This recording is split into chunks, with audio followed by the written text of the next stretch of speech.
Nothing better than Game 7 hockey. The excitement from both teams is palpable, the mild nausea visible in the mildly horrified expressions of all the fans in attendance and sitting in bars across North America. Of course, no good thing comes without a cost, so the price we're all paying for some sweet Game 7 action between the Winnipeg Jets and Nashville Predators is a whopping 2-day break from any NHL action at all before the final game of the conference semi-finals is played out.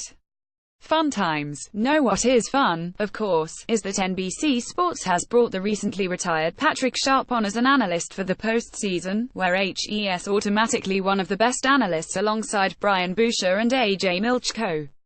And while they've slowly brought in competent, sane voices that served as actual students of the game, the network seems to be doing their damnedest to see just how ridiculous they can make Jeremy Roenick look before he finally calls it quits. For the record, he also did this during the lottery, while nothing was actually happening on Tuesday, though. The Avalanche went out and did a little something by signing 2017 fifth-round pick Igor Shvyrev to an entry-level deal with a club.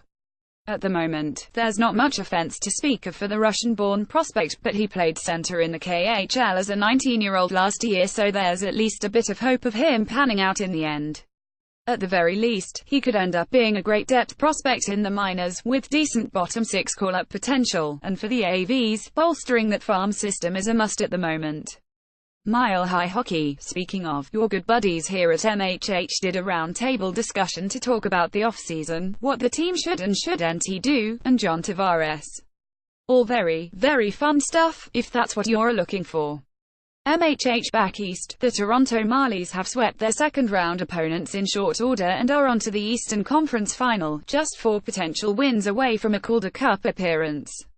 Toronto Sun. The Carolina Hurricanes also used their extensive, off-the-board search for a new GM and head coach to finally make their selections on Tuesday, bringing in Rod Brind'Amour behind the bench and Don Waddell as general manager. Wait, is that how bringing in new blood works? Twitter, if you're still watching the playoffs, what am I saying? Of course you are. Here's your schedule for the conference finals. And finally, the NHL has announced the Willie Ray Community Hero Award, which you can nominate someone for, and read more about here in the link provided. NHL.com